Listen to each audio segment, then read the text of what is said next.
Alright, it's 10:19 a.m. on a Friday. What the fuck? We're gonna prep some Dungeons and Dragons. We don't usually prep on Fridays at 10:19 in the morning. I usually work on Fridays, but I have summer schedule. My Fridays are off sometimes. For a couple of weeks in the summer, I have Fridays off.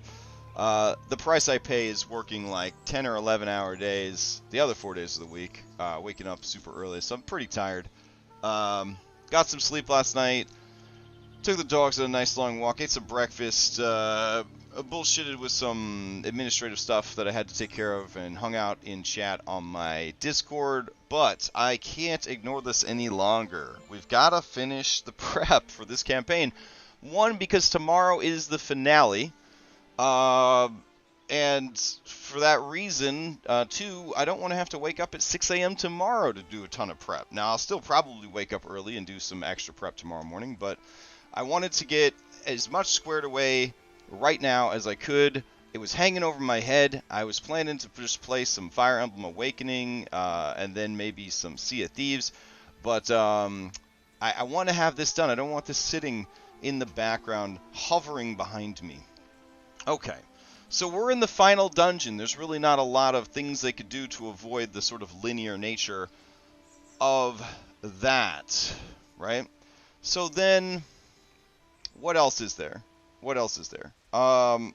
We are in a fight right now. The fight is going to conclude at the beginning of the next session. They will then go down into the final dungeon. There are some difficult challenges down there. Then they will make it to the final boss fight. They will have the final boss fight, and that will be the end of the campaign.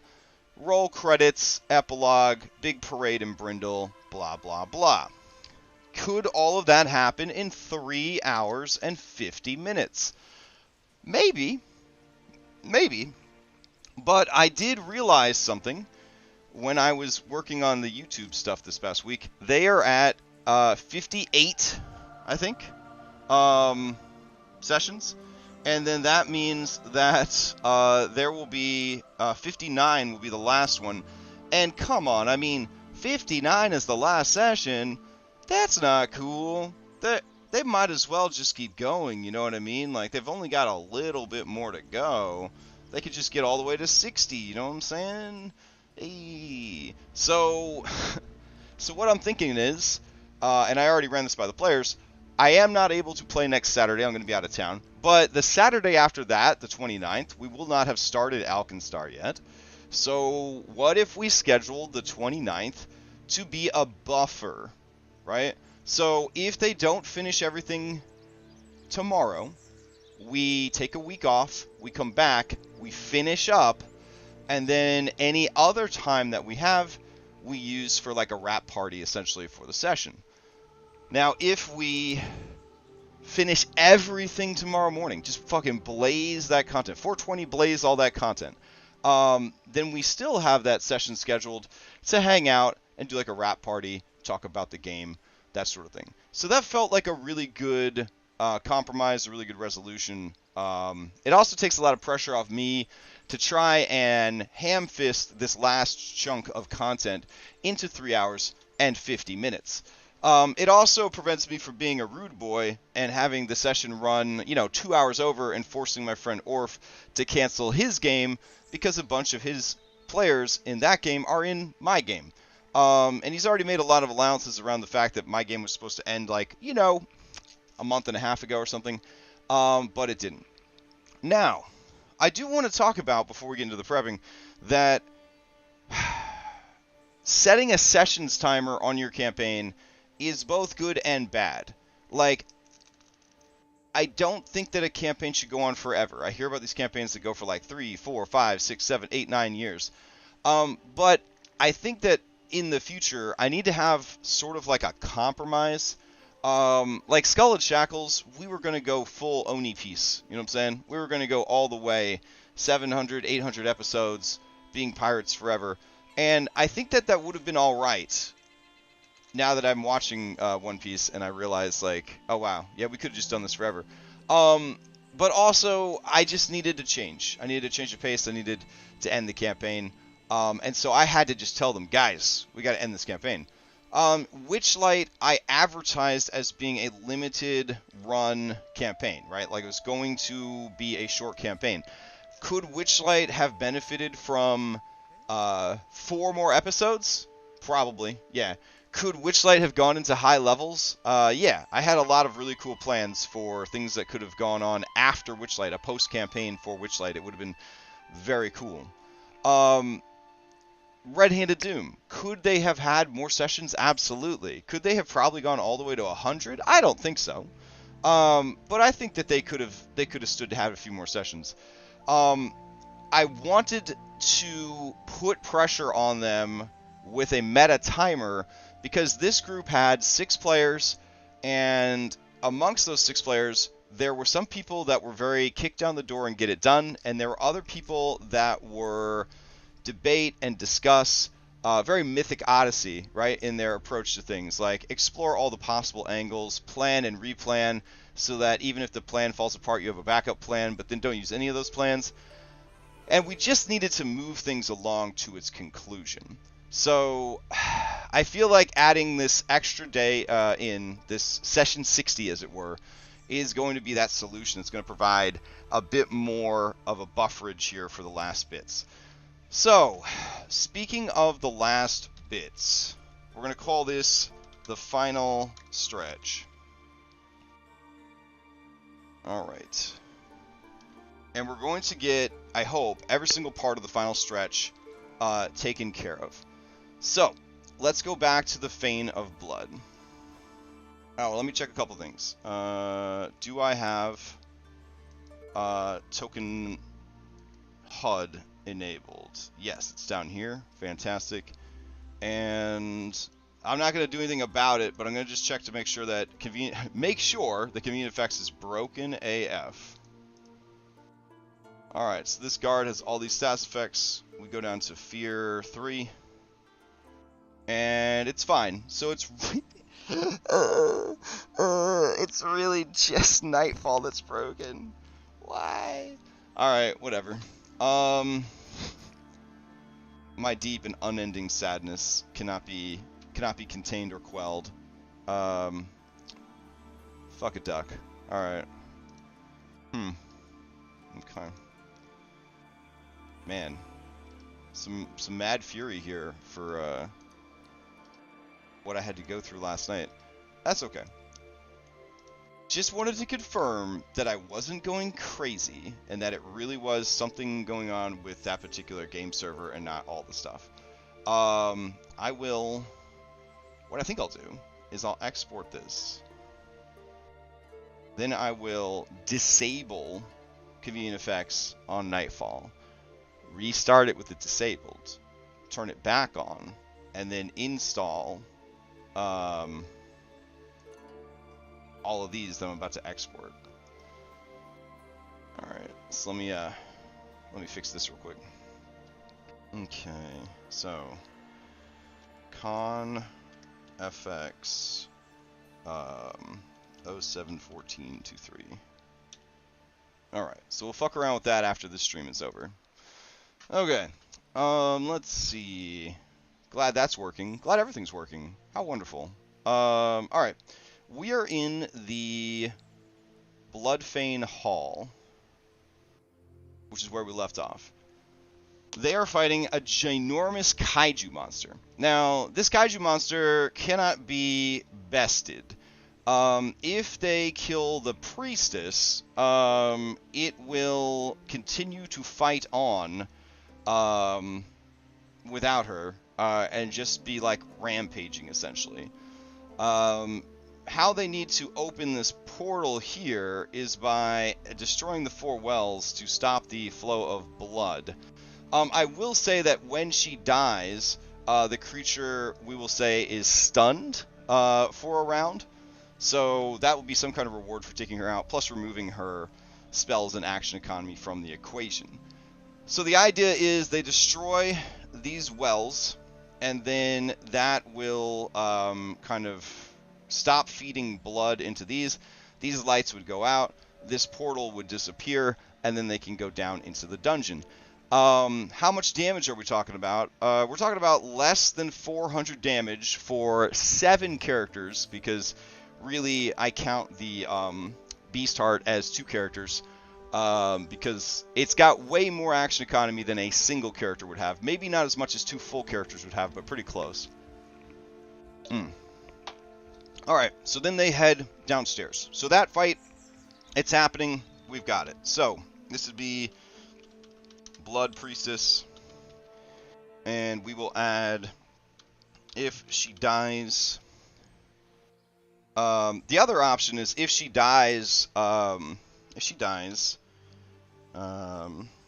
stays dead 1 round, and Kaiju is stunned while she is dead. Second round of being dead, she siphons blood from Kaiju and gets back up at full HP. Only victory condition is destroy wells. Alright, lovely.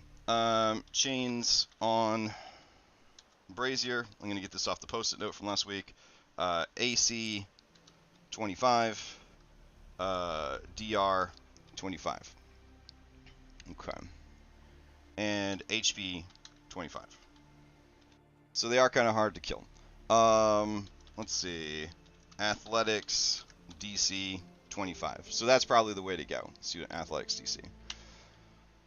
Alright, so she's taken care of. Now we're going to go down below. Alright, so here's a map. We're talking about Roll20 on the server. Here's a map that you could never have in Roll20. It's massive. How massive is it, you might ask? Well, thanks for messaging me on my Tinder account. It is so much that I can't read it. It is 795 feet from north to south, and it is, I believe, 500 feet, 470 feet from east to west. So it's a big fucking dungeon. You might say, Crash, didn't at the beginning of this stream, you said that they had 3 hours and 50 minutes to get through all of this content. And you actually thought that they could get through all of this content? And now you know why I'm so relieved that they agreed to have a 60th session. Heh heh heh. Alright, so anyways, they would come down the stairs here. To save time, why don't we just put them down there right now? That's a fucking great idea. So let's grab all these peeps. There we go. And we'll just put them downstairs right now. I'm going to paste closer to the middle of the map in case they get spread out everywhere. Oh, they certainly did. Oh, maybe this was a mistake. Oh, man. Now we got to track them all down. Alright, so we got Jert. We got Jert Jr. Why didn't I just pull them from a place where they would be grouped together? Whatever. Blood Elemental isn't there. High Priestess of Blood isn't there. Guy. Orion and Cat. Barnabas. Aragorn. I don't know what the fuck you are. Self-Indulgent, Eldrick, Cannon. Oh yeah, that would be there. Layla. Good. And then down here, we got Regirix. And it looks like all these assholes right here.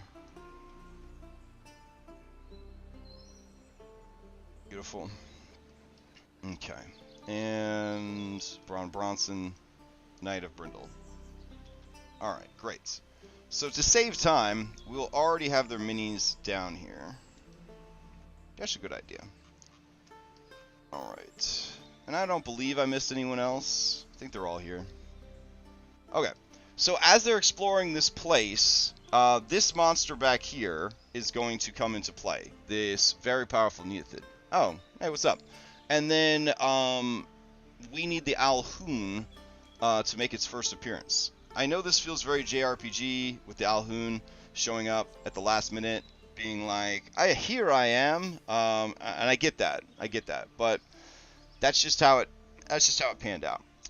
We also need all of the best psychic spells added to this boy's spell sheet. Wait, no, sorry, he's arcane, so we just need some really good arcane spells added. Let's see, the ones that they recommend for this boy are Dancing Lights. Oh yes, I definitely see that coming into play.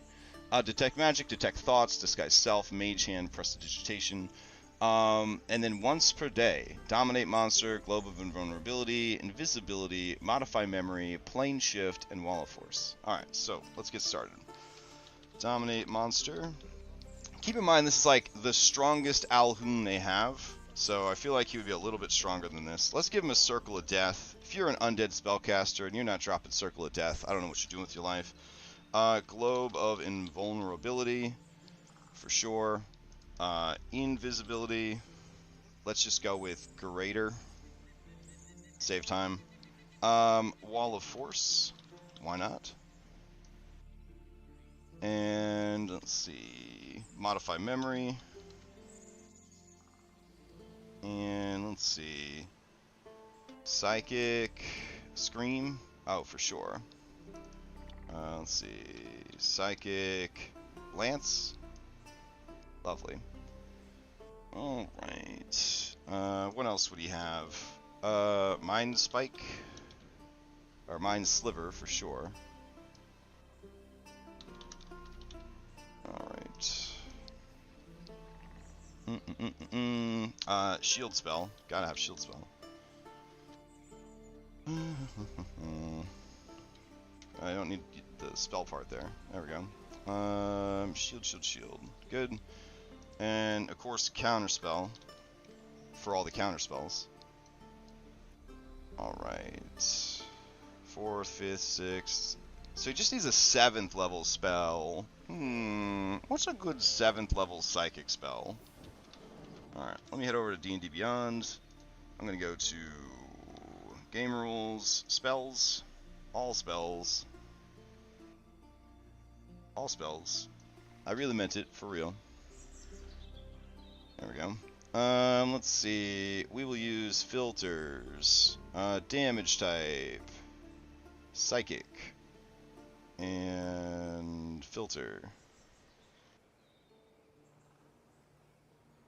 Oh. Alright. Let's see. I don't think there is a 7th level psychic damaging spell. Mental Prison's kind of cool, though. Maddening Darkness. Oh my goodness. That's a good one. Alright. Dissonant Whispers. Why not? There we go. And Phantasmal Killer. Vicious Mockery. Synaptic Static. Well, that's a good one. Okay. And we'll just use the 7th level spell slots to upcast. Alright, so we'll make this guy a level 20 spellcaster who is using his intelligence. We'll boost his intelligence up to 20. There we go. And we'll raise his CR to 12. That doesn't really change anything. Yeah, overall that seems good. Okay, so now we got this Alhoun on steroids. So the Alhoun on steroids would appear here, maybe. And then he would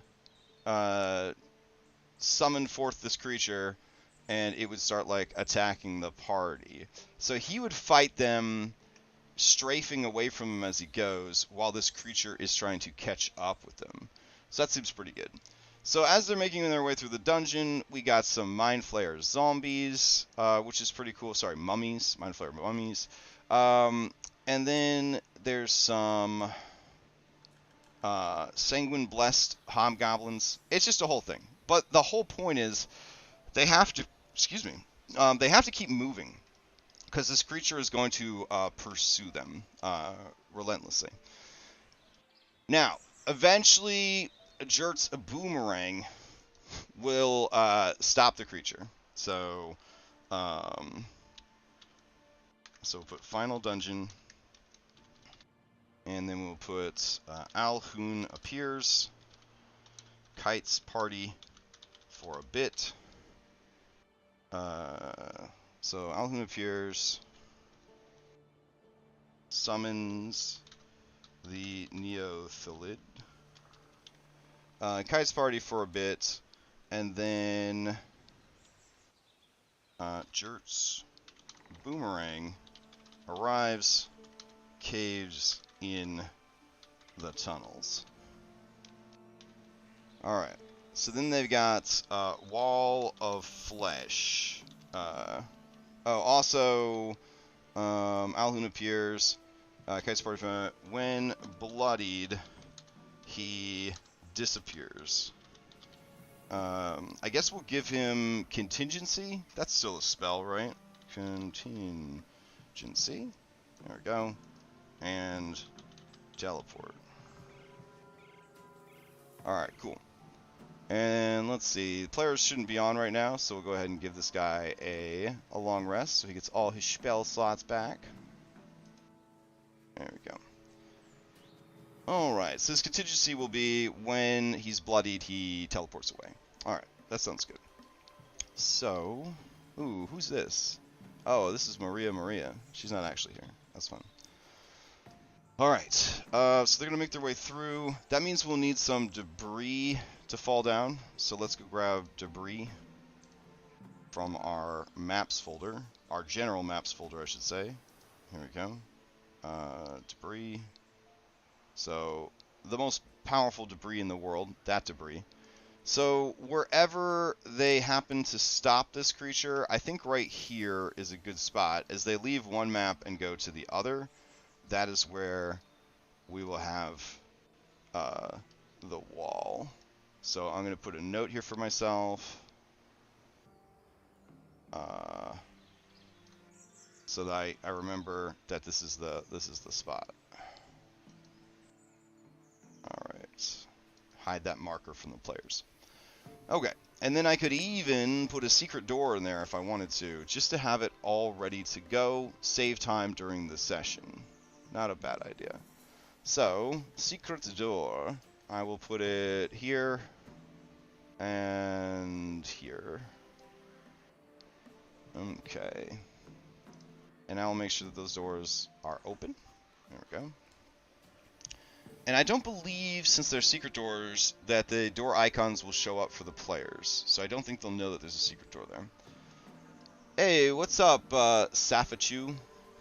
Is a Safachu like a girl Pikachu that likes other girl Pikachus? Because I think I had one of those back in, gosh, I want to say it was Moon? Pokemon Moon, I had one of those.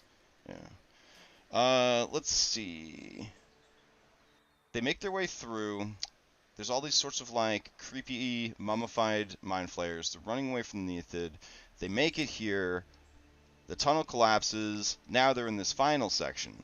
Up ahead, they've got two Hobgoblin Devastators and a Wall of Flesh to contend with. And we already have stats for the Wall of Flesh. And they've already dealt with the Wall of Flesh before. Alright. Let's see. Oh, okay, so there's more to it than that. Got it. Alright. So, they have to get through the Wall of Flesh to get to the final area. At this point, it shouldn't be too bad. If it's looking too easy, that's okay, because we're on a time constraint. Started as Sapphire Vampire, shortened to Sapphire, got new nickname as Saf, then switched, and when I was with my ex, their username was Wolfachu, so I changed to Safachu. Wow, that is an evolution of a username. Alright, nice. Let's see. Okay, moving through, going through here. All this seems good. What if No. Yeah, this is the only passage into the north part of the map, so it makes sense. If you're wondering where this giant skeleton dungeon map is from, this is a Zapiku map. I believe it's one of the ones that they had, like, their apprentice or their intern, or they hired, like, additional artists to work in the same style as them. And I think this is one of the maps that they made, but it is really, really cool. All right. So this long spinal cord is leading towards something, right? It's kind of silly actually because it leads to like the head area, and then you have this mouth and these two eyes that are kind of like staring at each other, and it's kind of cute like that.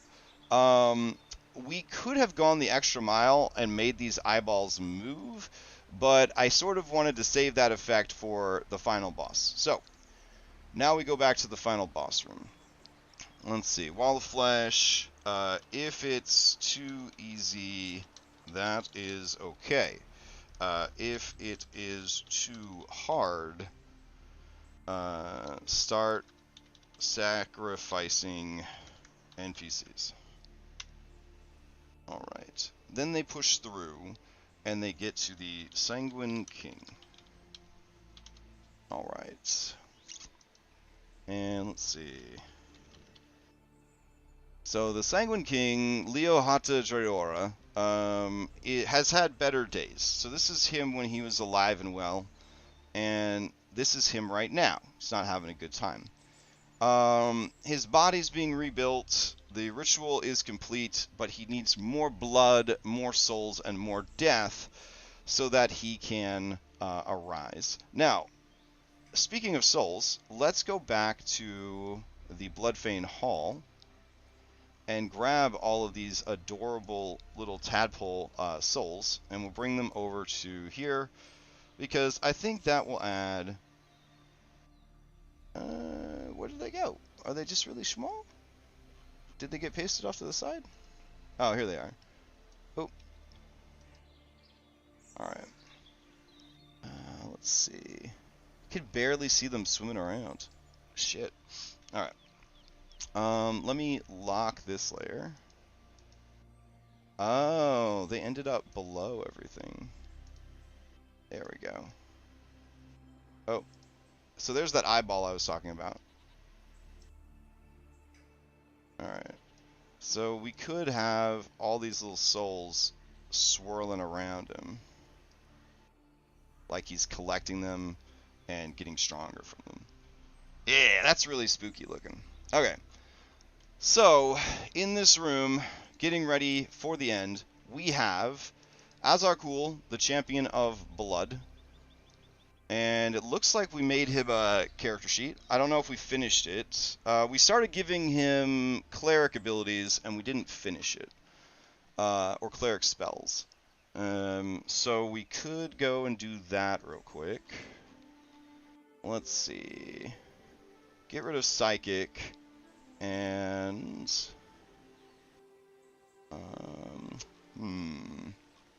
we could say only cleric spells, and we could filter them. This party is like level 11, I think, which is relatively strong for 5th edition D&D. Alright. Switch to show by level. There we go. Okay. Cure wounds, healing word, guiding bolt. Man, this guy ain't gonna be alive that long. He needs the good stuff. Let's reverse the order. Can we? Alright. So we got... Oop.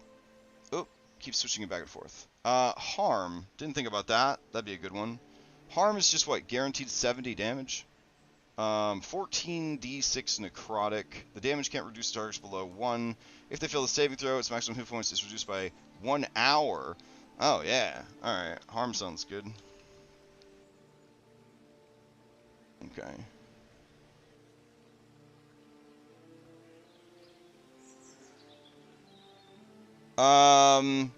I cannot read the stat block right now. I'm trying to get this prepped, because I got the game tomorrow.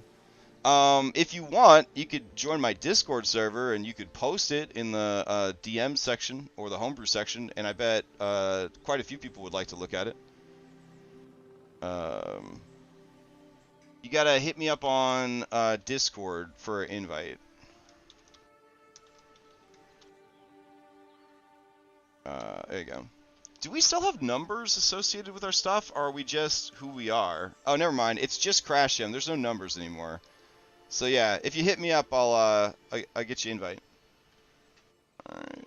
So, let's see. Hero's Feast, True Seeing, Commune, Contagion. Contagion is so bad. Dawn, which she probably doesn't like too much. Dispel Good and Evil. Touch a creature that is charmed, frightened, or possessed by a celestial, elemental, fey, or undead. Dismissal. Make a melee attack against a celestial, elemental, fey, a fiend, or an undead. That seems actually like pretty useful. So, though, why would you have that when, I mean, Dispel Magic literally does everything? I don't know. Let's see. So let's give him Dispel Magic. And then we'll do Dismissal? Oh, it's called Dispel Good and Evil. Dismissal is part of it. Right. Okay. Flame Strike, so he can embarrass himself. Greater Restoration, that seems like something you might want when you're getting all those debuffs stacked on you. Alright. Mass Cure Wounds could be useful for all his allies that he's going to have. Alright, I don't think he's going to live long enough to utilize all of these things, so I think for these purposes, that should be good. Yeah. Yeah, I think that'll be good enough. Banishment, it's certainly what they would do, but I think that's kind of lame, so we won't have them do that.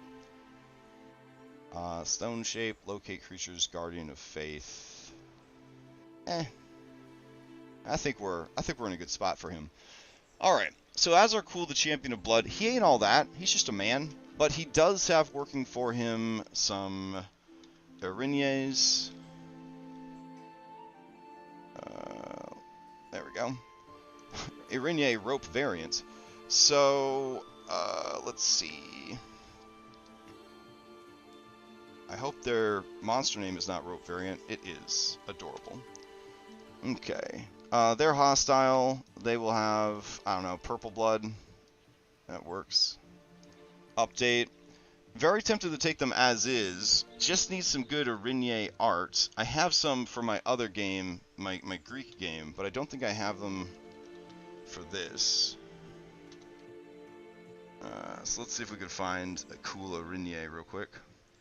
Pretty much any evil, any sort of evil angel kind of works. Let's see.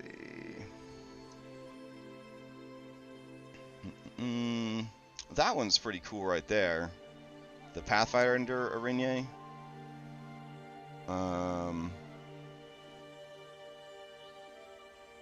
Yeah. Why don't we just go with that? Monster Manual Expanded. That one's pretty cute. What about this one? Yeah, we'll just go with this. Alright. So, let's see. Search web for image. Try to find a slightly higher res version. Nope, this is as good as it's gonna get. Alright, so we'll save it out. Open it up.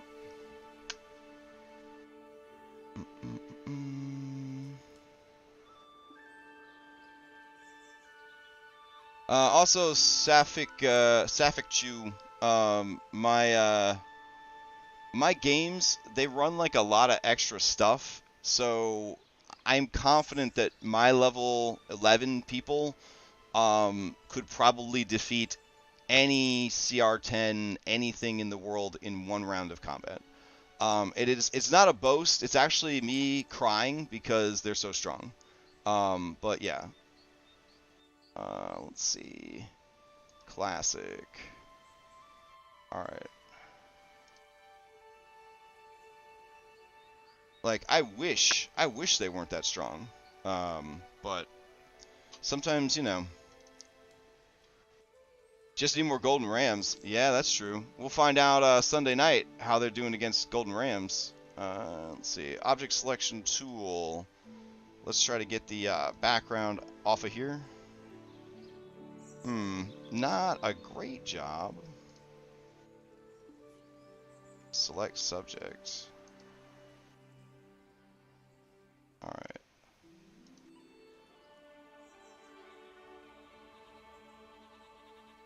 Okay, so we're going to grab that. We'll bring it over here. We'll get rid of this and this and this. Post this in. Hey, that looks pretty good, actually. Alright. There we go. And then we'll switch to Magic Wand. Grab all the white. There we go.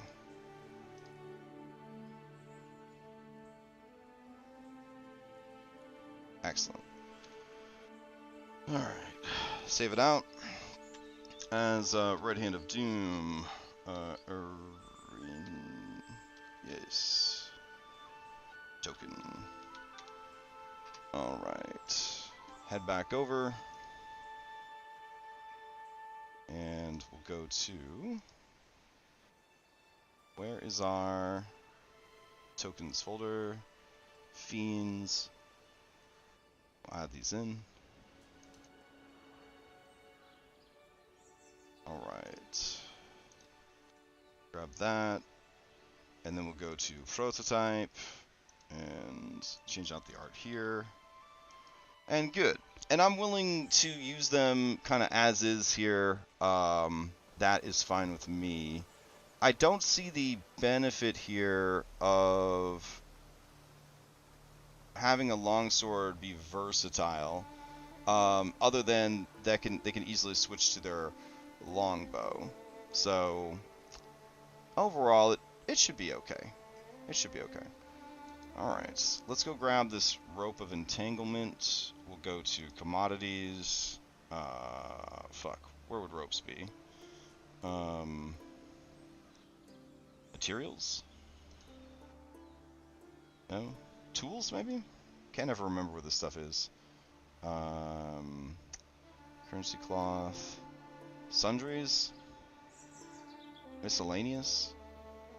Damn, where's that rope at? Survival? There we go. Alright. So, they got the ropes of entanglement. Good shit, good shit. And that means that they actually need to carry a rope of entanglement. Rope of entanglement. Excellent. Okay. So, we've got those two sorted. They would just be chillin'. And do we want to make them large? I feel like we should be using like the whole Worlds of Warcraft methodology where they're big because they're a raid boss. There we go. Works for me. Alright, and then finally the Alhoun would be here. So this is a rough-ass fight. Now the Alhoun would have been healed up by, you know, this guy. Alright, so on this guy, he is level 20 caster, he uses wisdom, he's going to take a rest real quick, get all his spell slots back. We will say that to heal up his buddy, he will have blown one of his 6th level spell slots. Or maybe, here we go, we'll give him Cure Wounds. Because, you know, you could heal undead in 5th edition D&D, so there you go. We'll have him blow through all them 1st level slots. Yeah. So, boop. There we go. He doesn't have any of those, and he doesn't have any of those anymore. Alright. And he'll have healed up his buddy. Okay. So, basically they're going against a level 20 wizard, a level 20 cleric, and 2 devils. So that's that first fight. And it's statted out. Alright, so then we've got final fight. Okay, so we will put back. Alright, so final fight, Alhoon, this would be phase 1, and it would be the Alhoon, Azarkul, the twin Arinyes. Alright, so then phase 2 would be Shadow of Cool, and the Sanguine King. Okay. And so, Azarkul's shadow form. Let's see. Duplicate.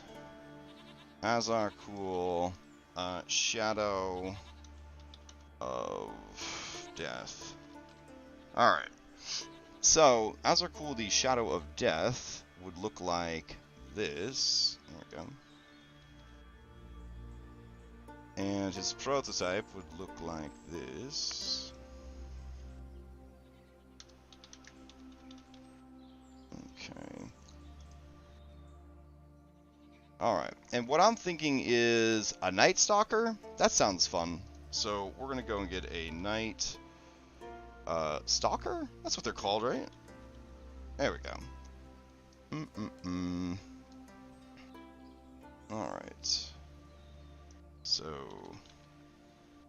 Night Walker, my bad. Okay, so he will actually turn into a Night Walker. So let me copy paste all this over, and then we're going to call this one delete. There we go. Go into the prototype. I think his name go here.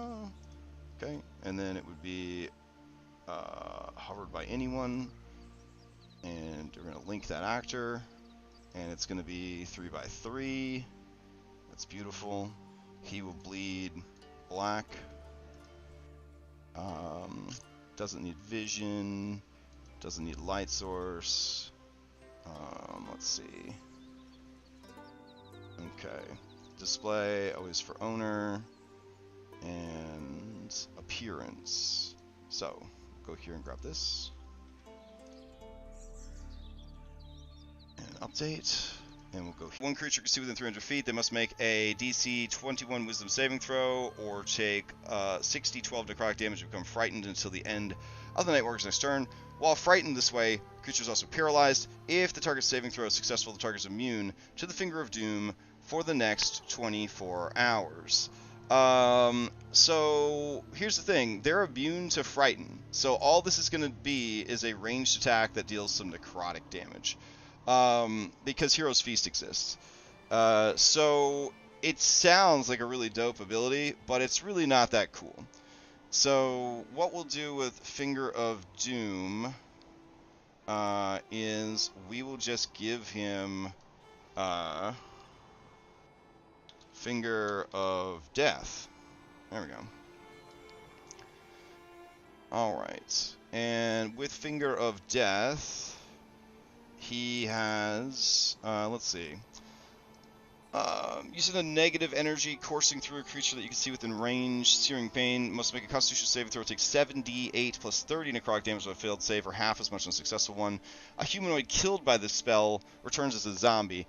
Now keep in mind, hey, for a bad guy to turn a good guy into a zombie with Finger of Death, they actually have to use it to coup de grace the person, right? Because damage doesn't kill you, and it specifically says they have to be killed. So Finger of Death is one of those spells that seems like it's good for bad guys, but it's actually good for the good guys, because monsters die at 0, but heroes don't. So Finger of Death is actually a better spell for that. So I'm going to give him, he's got 10 fingers, so we'll give him 10 Fingers of Death to use. So we're going to go in and make that a... let's see, innate ability. Here we go. It is innate spellcasting. It is prepared already, and limited uses. He has 10 of 10 per long rest. All right. Let's see. We'll put Finger of Death, 1 for each finger, so that they kind of know. This guy's got a lot of Fingers of Death that he might be bringing to the table. Alright, what else would this guy still have? He would have Blood Euphoria, while bloodied as a... Nah, he wouldn't have that anymore. He would still have his Paragon actions, and he would still have his Paragon defenses. There we go. Alright. He would retain Warcaster, I guess. Not that he... Well, he could provoke opportunity and then use Finger of Death, I believe. Let's see. When a hostile creature provokes movement, you can use your action to cast a spell. That's fucking crazy. Alright.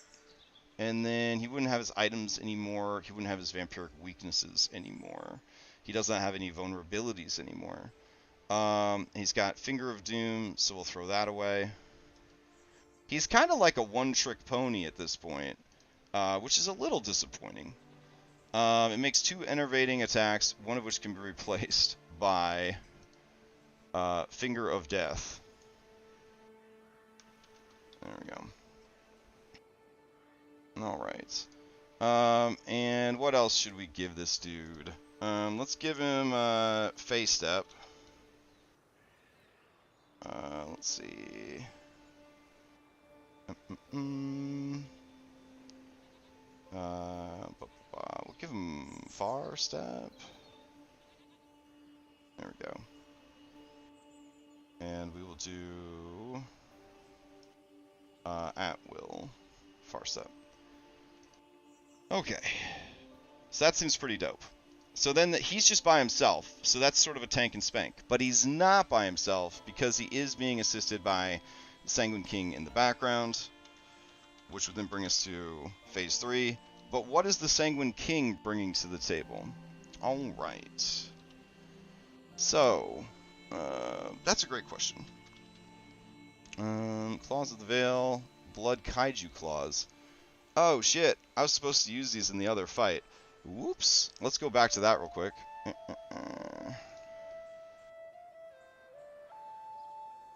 I mean, it's only been out for like 1 round, so... those are certainly not big enough. Appearance 4x4. There we go. Let's see, appearance 4x4. Flip it. Whoops. Flip it. And we'll hide those for now, because he'll bust them out when the fight gets started. Alright, I'll go up and add that. Let's see. Kaiju. Don't forget he has hands! Exclamation mark. Alright, cool. So, back down in here, for the Sanguine King, he's got his eyeball. I don't think I even have stats for this dude. If I type in King, there's nothing. So, we should probably fix that. I'm going to go to the journal entry, and we'll grab his lovely art. Here we go.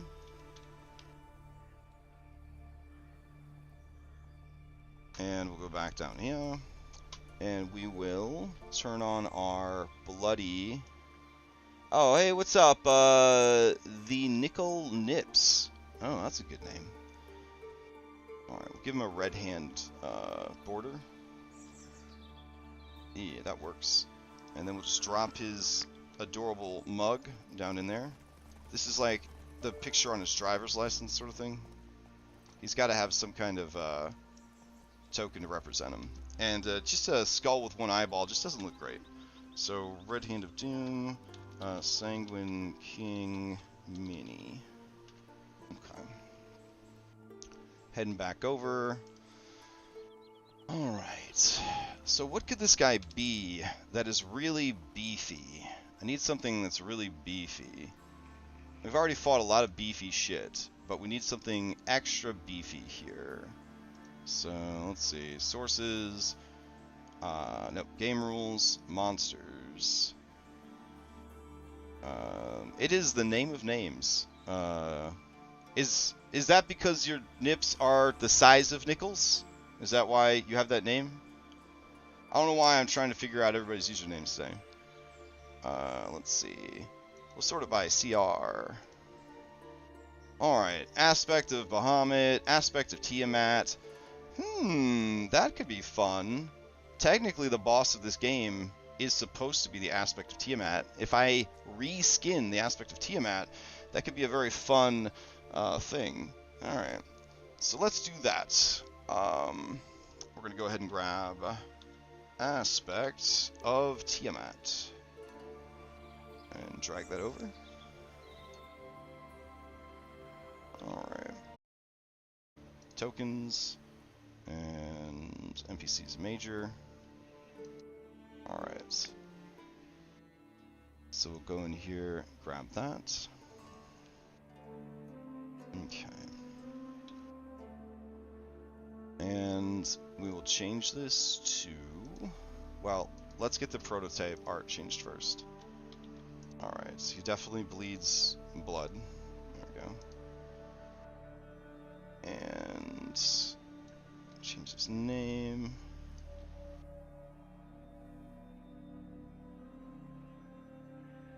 And then we go into prototype, we change the name there. And we do that. Okay. And he a big boy, or a big girl. 4x4, oh my goodness, that's just as big as it gets in 5th edition. Let's see. Started playing D&D, one of the people I met that was a couple grades above me, and still one of my closest friends, gives everyone nicknames. Oh, my name is Cage, like Cage.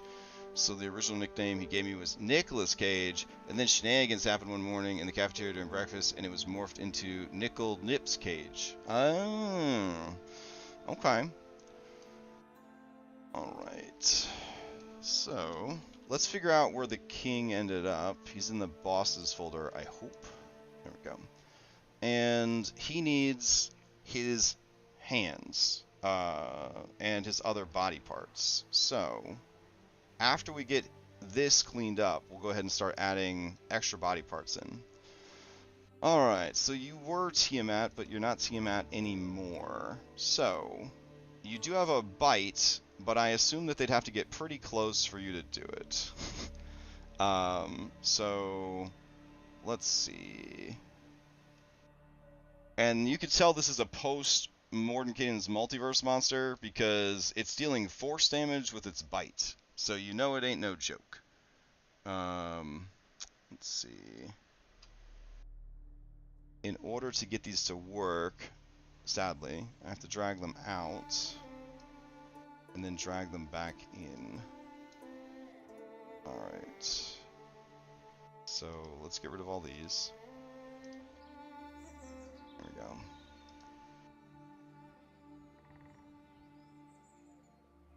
Okay. I am curious what they did with Tiamat, because the Tiamats that I've used in the past, which is 2 Tiamats, have been made by people, and they're very, very cool. And so I'm very curious what these end up as. Where'd your tail end up? Alright. So now I should be able to actually edit these. Okay. So, plus 19 to hit, nothing to scoff at. Does 2d12 plus 10 piercing, plus 3d12 force damage. All that checks out, all that sounds pretty good. Bite. Alright. It doesn't have a reach of 20 though, because he can't move. So it's a reach of 0. And we really don't need to show everybody this. So we'll go ahead and make it secret and save. Alright. I'm going to change the reach to 0. And basically, if you are in the bite radius, that will come up, I guess. Claw. Alright. Reach 15, 1 target, hit 21, slashing damage. If the target is huge or smaller, it is grappled and restrained until this grapple ends. The aspect can have only 1 creature grappled this way at a time. That sounds good and works well. So I'll leave it as is, and I will make it a secret. I will change it to Grasping Claw. Alright. Tail. Alright. So, if the target is a creature, it must succeed on a strength save or be knocked prone. So we're going to change this from tail to tongue. There we go. And the tongue will give it a reach of 20 instead of 15. And that will come out of the mouth area. So that's disgusting. Alright. Secret. Okay. Really, the secret here is don't go near the skull so that you don't get bit or tongued. That doesn't seem too hard. We don't need anything with this. He is going to have Paragon actions and Paragon defenses. There we go. Alright. Let's see. Let's see what else they have. Chromatic Flames. 300-foot cone. Jesus Christ. This aspect exhales multicolored flames in a 300-foot cone. Each creature in that area must make a DC 27 dexterity saving throw. On a failed, they take 71 points of damage of a type of the aspect's choosing, or on a success, they take half as much. Okay. So we will call it Entropic Eye Beam. And it'll fire out of the eyeball. That works. Okay. Let's see. So we will change... oh, do we have to drag it off and back on? Probably. Alright, so drag it off. Delete it. Drag it back on. I don't know why the D&D Beyond ones are like that, but... Are Paragon actions like legendary actions? Good question. Yes, Paragon actions are like legendary actions, except they are more like an action surge. So you can use them to do anything that you could do with an action. The only exception is multi-attacking. Because sometimes a boss that I make will be able to use a Paragon action to activate their multi-attack. But that's if the theme of the monster is that it attacks really fast with lots of attacks. Otherwise, they get to make one attack with it. But if they haven't used their breath weapon yet, they could use their breath weapon using a Paragon action. So on their turn, they'd use their multi-attack to kind of maximize their action economy. Then a Paragon action comes up, and then they could do their breath weapon. And then that breath weapon... they'd have to wait until, you know, their next turn for it to recharge, or try to recharge it, or whatever. Paragon defenses, a monster can spend a Paragon action and take damage, true damage, equal to 10% of its maximum HP. If it does, it can remove any one status effect that is on it. So if a boss monster was banished, or a boss monster was polymorphed, or a boss monster was incapacitated, or anything else like that, it could damage itself and lose one of its Paragon actions to end that condition. So instead of just giving them legendary resistance and being like, your spell doesn't do anything, maybe their spell lands and the monster is now paralyzed for a little while, and now it has to waste its action economy and also lose a lot of health to get free of that. And when I say a lot of health, I mean a lot of health. Like, this guy's got 574 hit points, so that's going to be 57 damage every time he tries to slip free of a status effect. So piling those status effects on him is going to slow him down and then also kill him. Let's see. Am I okay with joke characters? It depends on the campaign. It depends on the campaign for sure.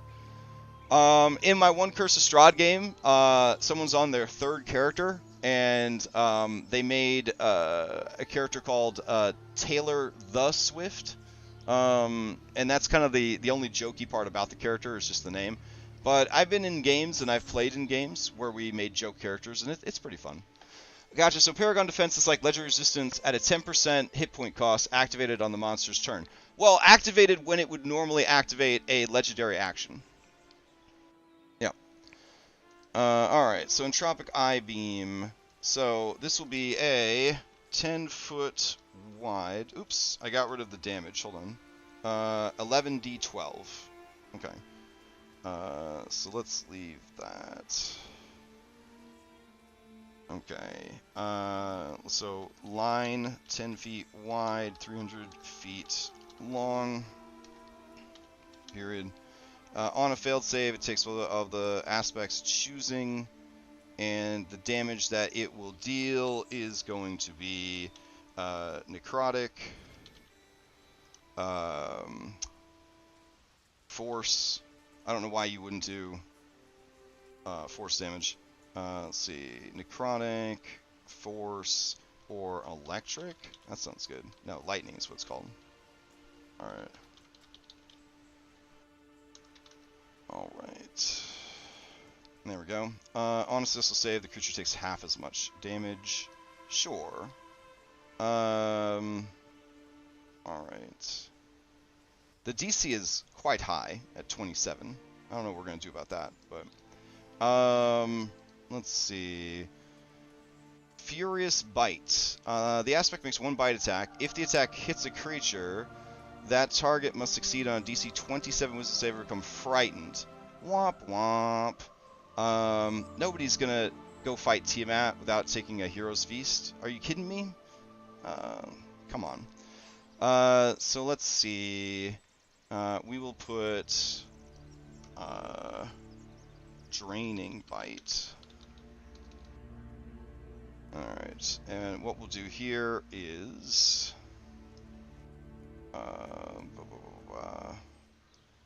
okay. The Sanguine King performs a bite attack. Okay. Creature struck by it must con save, or Sanguine King gains that much temp HP. Yeah, that sounds good. And the creature loses that much from their max HP. If this reduces a creature to 0, they die. Alright. Lovely. And I don't think that it's going to save this because I didn't move it out and move it back in, which is unfortunate. Yeah, so let me move it out and back in. Alright, get rid of this one. At least it let me write it this time. I don't know. Okay. Multi-attack. The aspect makes one bite attack, one claw attack, and one tail attack. Okay, so we're going to put... The aspect makes 3 attacks. Any combination of bite, claw, or tail. But not draining bite. Okay. Alright.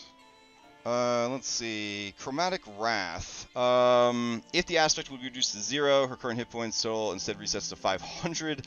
She recharges her Chromatic Flames. She regains any expended use of legendary resistance. Additionally, an aspect now uses the options in the Mythic Action section for 1 hour. Okay. I don't think that's listed, so let's go look her up. What's your mythic shit, baby?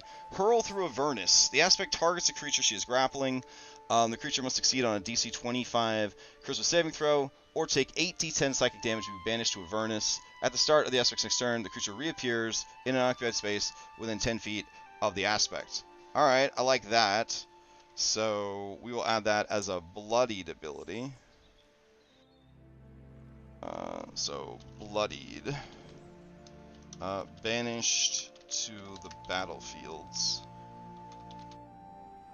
Alright. And we'll go ahead and put that in there. The aspect targets a creature. He is grappling. The creature succeeds on a charisma saving throw or takes 18 seconds advantage to Acheron. We don't need to tell them what Acheron is. They know by now. At the start of the aspect's next turn, the creature reappears in uncharted space within 10 feet of the aspect. We'll put I. Alright. Cool. Chromatic Flare. The aspect flares with elemental energy. Each creature in the aspect's choice in a 60-foot radius sphere must make a DC 27 saving throw, dexterity saving throw. On a failed save, the creature takes 39 damage of a type chosen from the elemental stuff. On a success, the creature takes half as much damage. I mean, that's okay, I guess. So we're going to go ahead and add that. And this will be bloodied reaction, defensive entropy pulse. Alright. There we go. No, we'll just grab it all. Hold on. There we go. Way to honor the original adventure by still using Tiamat, in a way. The aspect flares with necrotic energy. Each creature of the aspect's choice within 60 feet, centered on him, must make a DC dexterity saving throw. I feel like it wouldn't be dexterity. I feel like it would just be con. Alright. On a failed save, the creature takes 39 necrotic damage. Period. On a successful save, the creature takes half as much damage. Alright. That works. Oh, it's not even set up? Damn, bro. Alright. So, let's see. Reaction. We should also add this ability can only be used while bloodied. In response to taking damage, comma, the Sanguine King can use the following ability. There we go. Alright. Draining Bite, multi-attack, all that's good. Chromatic Wrath, we're going to actually just pretend that's not there, because they've already fought so much shit to get here. Paragon actions, you can take one Paragon action. Legendary actions we can get rid of. Yep. Legendary resistance we can get rid of. Yep. Okay. Let's see. We're going to give it a feature, and that feature is going to be called the Power of Belief, and that'll be a weakness. Okay. If the Alhun has been defeated, the Sanguine King's ability DCs are reduced by 3. We'll say 2. And then if Azar Cool has been defeated, the Sanguine King's blah blah blah will be reduced by 3. There we go. Okay. That seems pretty legit. So then we're going to do Chill Touch. There we go. Oh man, we should give Azar Cool Chill Touch. Shit. Chill Touch is such a ridiculous cantrip in late game D&D. What's going on in chat? Oh man, we got some conversations happening. Currently, a friend of mine's characters just died last session. Actually, was supposed to be Skeletor. Aw. He was a reborn, had the classic cliche Skeletor voice from the old He-Man cartoons, and was obsessed with bone jokes and drinking milk. Of course. I have a bony boy that I played in a miniseries, Diodario. He was a Mimir in a Skull and Shackles game that came back as a playable character in a post-game miniseries. There's actually a playable race in Pathfinder called Skeleton. You could play as a skeleton, and they get all kinds of awesome things, including Bone Storm, where they explode into a whirlwind of bones, and then they have a Bone Former, like a Transformer ability, like Wild Shape, but with bones. It's really, really cool. Unfortunately, I got to go to the studio to do the rough mix of some lines for a friend of mine. I'll be back once I finish that. All right, great. It was good hanging out. Changing Mythic Ashen's trigger on being bloodied is a very neat idea. I like it way more as a PC than having to battle the boss all over again as it drops to 0. Yeah, so I believe it's Anne Gregerson. She has a book series called Bloodied and Bruised, and it gives 4th edition style bloodied actions to all the monsters in the game. And I'm using that for my Curse of Strahd, and I wish I had started using that stuff sooner because it makes all monsters much more exciting when you know that like halfway through the fight they're going to unlock new abilities, new moves, or they're going to counterattack when they get bloodied. And my Curse of Strahd players, because we're using a somewhat limited supply of monsters, they're fighting the same monsters over and over again, and they're learning those patterns, and they're actually making sure not to bloody a monster if that monster's bloodied counterattack would be available to them. So they're baiting out reactions to prevent those bloodied reactions from being usable and stuff like that. It's really neat to see them kind of evolving that gameplay to deal with that new mechanic. Alright, so this guy, I believe her stuff is set to Charisma. I'm going to set it to Charisma. I'm sure it's actually set to Strength or Constitution or some shit like that. And then that would mean I need to go back through to anything that has a DC and clean it up. Let's see. So 25 is correct there. Draining Bite. Let's see. We're going to change that to Con, and we'll give him a flat 25. There we go. It's not reducing it by much, but it's still something. And then we go to Entropic Eye Beams. Let's see. Change that to 25.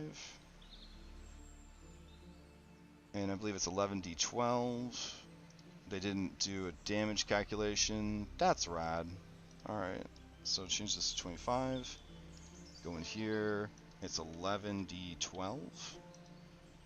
Alright, cool. Draining Bite, Entropic Beam, DC 25, 25, multi-attack, Paragon actions. Alright. Let's see. And I guess we'll add a bloodied icon here so that I don't forget. Sometimes it's fun to go through and give them all of the love that they need and give like cool icons for every ability. And then sometimes it's just a lot of work. So, there we go. It really, I guess, depends on how video gamey you want to be with your game. So cool. Now he's got like a venom tongue that like lashes out. It's pretty dope. And then does a lot of damage. It's got a bite that does fucking force damage. And yeah, we're good to go. Alright. So we will need to make a area that counts as the bite area, and then an area that counts as the eyeball area. Also, if we wanted to, we can make him a multi-part boss. So if you destroy the eye, that would be really cool. So on that note, let's go back to his sheet and go to the Sanguine King. We're going to add another weakness here. We're going to say weakness, multi-part monster. Alright. his eye and 2 hands. Oh. I hear like a weird sound in the background. Where's that weird sound coming from?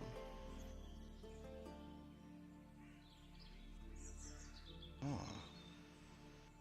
Weird. Alright, let me just mute that tab. Okay. Alright, so weakness multi-part monster. His eye and 2 hands can be targeted separately. They share HP pool with his main quote-unquote body. However, track damage for each separately. If any of these parts takes 100 damage, it is destroyed. Alright, so destroyed hand equals less opportunities to make claw attacks, less opportunity to, less mobility. There we go. Alright, and the destroyed eye, no more eye beams. All attacks now made at disadvantage. Which isn't really that great because we've established that he has like a plus 19 to his stuff. But hey, it's something. It's something. Alright. Oh yeah, we'll also add cannot make reaction attacks. We'll add that as well. Alright. Cannot make reaction attacks. Okay. That seems pretty good. Alright. And you'd think that this would be a pretty tough monster, and it's pretty tough, but I don't think it's going to be too tough for them. I'm just going to give it a flat 500 HP. There we go. So, now we have to do duplicate, duplicate. And we're going to do I. Oops. Let me get rid of this. Of Sanguine King. There we go. And let's see. Let me go in here. And we're going to have to shuffle shit around real quick. Oops, don't want to move that. Alright. Grab this.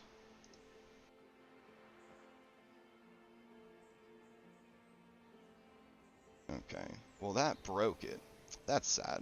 Oh well. I did all that just to break it.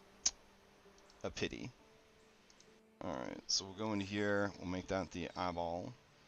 And update.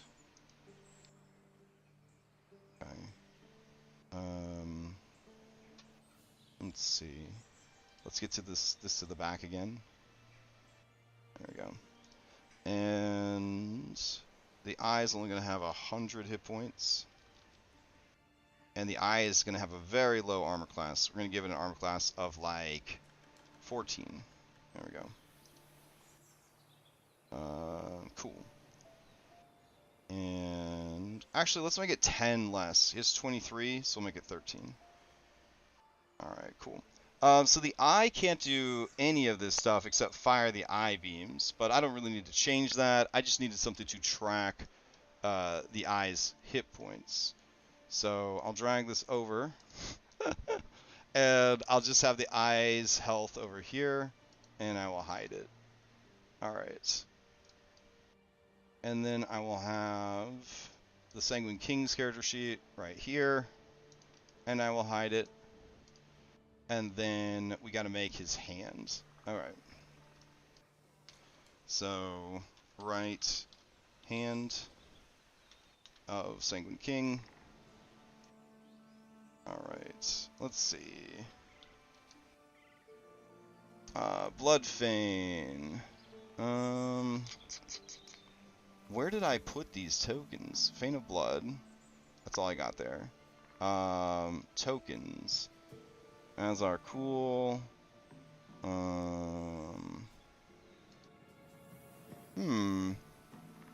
I could have sworn I had these somewhere. Are they under major NPCs? No. Ah, it's some really cool hands, I swear. Alright, let me see if I can find them. Can't remember where they fucking ended up. Let's see.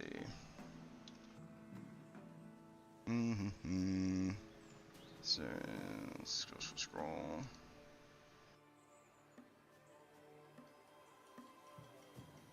Token for Red Hand of Doom. Nope, that's not what we needed. Red Hand of Doom, hand. No, that doesn't help. Shit. I swear to God, I made these. Red Hand of Doom. They gotta be in the same folder that the eyeball is in.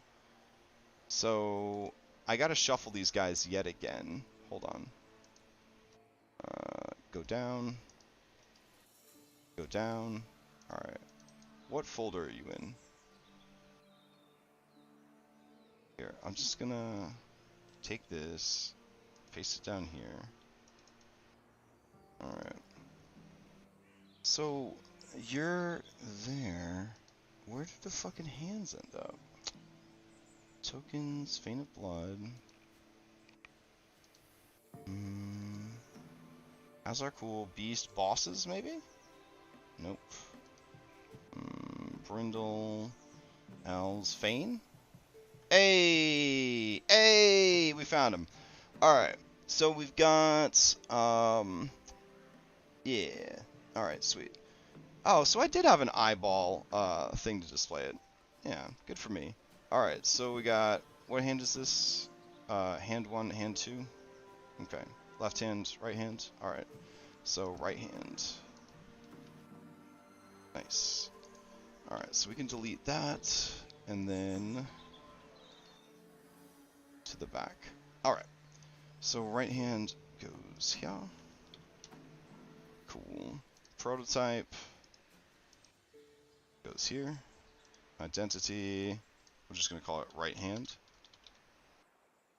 And it is hostile. And that is its appearance. And all that should be good. We're going to change the health to 100 out of 100. This doesn't have a nice bony carapace, so we'll drop the AC on the hands down to 18. Excellent. Alright. So then we're going to, real quick, go in here.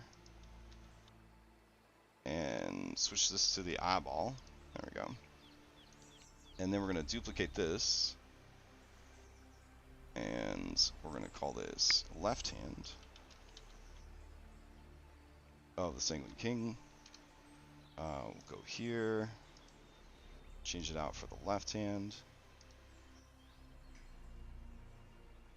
Prototype. Call it the left hand. Let's see, appearance, left hand, good. Oh, and it's got 100 out of 100, fantastic. Alright, so these hands are just going to burst from the ground. Hey, it didn't change my art. Alright, hold on. Let's try again. Prototype. There we go. Alright, so let's do left hand and right hand. Alright, these are way too small. So we'll use mass edit, and we'll go into appearance, and we'll make them, I don't know, 8 by 8. Let's see. Ah, much better. Alright. Technically, I think his hands would be even bigger than this, so let's go ahead and make them 12 by 12s. Alright. That works. He's got little tiny Deadpool hands. He's like, oh my. There it goes. And he says, did you hear? I love it. Okay, so we'll have these hands just gonna burst up out of the ground when he's ready to get serious. Okay. And hide them for now. Okay. So they have their own hit points. These are a bit more abstract, so they have their own hit points. And that's it. Whew. All right. So it's gonna be a pretty bananas fight. What sort of healing options do we have to make sure that they get through this? We need to make sure that we are respecting phase transitions. Alright, so phase 3 is just Sanguine King. Alright, and we need to put phase transition moments. And that's going to be destruction of eye, destruction of right hand, destruction of left hand. Okay, so this is going to encourage them to have hit dice left when they get here, essentially, so they can like kind of keep pumping themselves up and beefing themselves up to keep going. So phase 1 into phase 2, and then phase 3, and then we'll have bonus phase transition moments. And so we'll put Death of Alhun as one of them as well. Okay. Wow. Alright, so now we have an absolutely and completely insane final boss fight for this campaign. Oh, I have a message here. Oh, there he is. Alright. Let's see.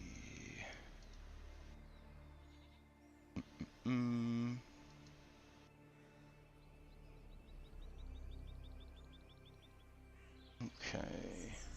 Claude's new look. Oh, that's dope.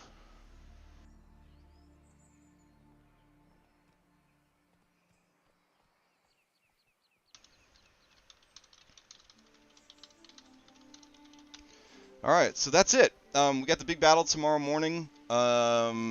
Maybe. Either way, we're going to make some progress in it. If we don't finish tomorrow, we will finish on our bonus session 60 on the 29th.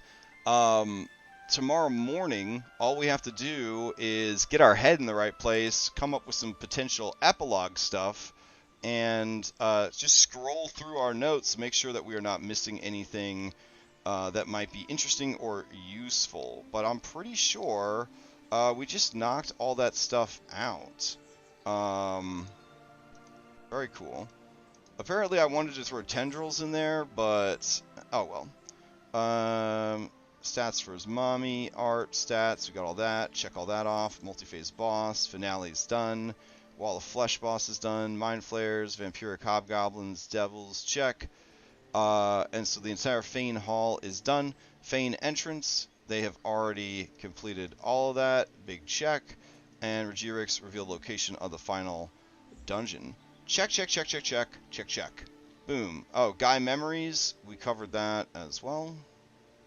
And then we remember the boomerang because it's going to come into play. There we go. Beautiful. Oh. Alright. That's true. We just got... Yeah, the tongue attack is the tendril. You're right. We had everything covered. Oh, shit. Should the tongue have a stat block also? You are brilliant. Alright, hold on. Duplicate. Go in here. Tongue of the Sanguine King. Alright, so for this, we'll use the tendrils art. Ah, brilliant, brilliant, brilliant! There we go. Excellent. Alright, prototype. This is called tongue. There we go. Paste that in. And the tongue will have 100 health as well. And, oh, the tongue will be very squishy, right? Like, squishy like an eyeball. So, let's see. The tongue will have an AC of 13. Yeah. Okay. So, tongue. Bloop. Alright. That means we gotta go back to the main king, and under weakness, multi-part monster, we have to add his eye, tongue, and 2 hands can be targeted. They share HP pool, blah, blah, blah. Destroying the eye, no more eye beams. Destroyed tongue, reduced reach, no more knocking people down. No more tongue attacks. Alright. Hype. So, if you've never run a multi-part monster, I do advise that you just metagame, just tell the players. It looks like his hands, his tongue, and his eye could all be targeted.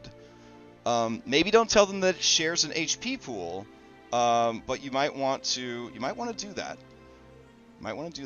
Because that would be really great. So just gonna keep that in mind. All right. If they destroy one of them, really play up like, oh, it seems his overall strength and hit points have been diminished greatly, blah, blah, blah, blah, blah. Like, really kind of reward them both mechanically, but also with praise. Maybe even give out inspiration every time they destroy a piece. That's a good idea. So let's add that to the final fight. Phase transition moments. We're also going to put... let's see.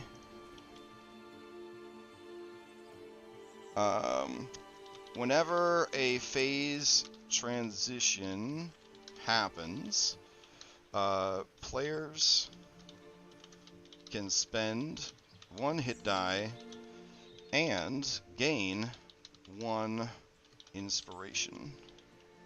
Period. If they are adjacent to an ally, they can expend a hit die to heal that ally instead of themselves. That'll be cool. That gives them a little bit more staying power. Here we go. If they do, the amount healed is doubled. Alright. I like it. Sweet. Okay, so that is it. Tomorrow we will stream before the game, get our head in the right place to run it. We will go over possible endings based on what we think is going to happen, work on some epilogues and whatnot. For now, I'm going to go grab some lunch, and then I'll probably be back this afternoon to play some Sea of Thieves. I'll be streaming that. If you're interested in non-D&D stuff, we'll be playing some Sea of Thieves later. But update on schedule. Tomorrow morning is Red Hand of Doom. Tomorrow night we're going to be playing some Solasta expansion, hopefully beating it. Sunday morning we got Curse of Strahd Nightfall. They are going to be having dinner with Strahd, I believe. Sunday night, Mythic Odysseys. They're exploring the Island of Gold. Monday night, we're going to do some prep for Pathfinder 2 Outlaws of Alcastar, which starts mid-August. We're going to be playing Pathfinder Abomination Vaults on Tuesday. Dom is also running Cyberpunk Red on Tuesdays. Wednesday night, probably nothing going on. Thursday on vacation, Friday on vacation, Saturday on vacation, and then Sunday, more Curse of Strahd, more Mythic Odyssey. So that's what it's looking like. Plus, starting in August, we will have a 4-player co-op campaign starting for Baldur's Gate 3, and we'll be streaming that whole thing. So a lot of fun stuff happening on the server. Alright, enjoy the rest of your Friday and the upcoming weekend, and I'll see you next time.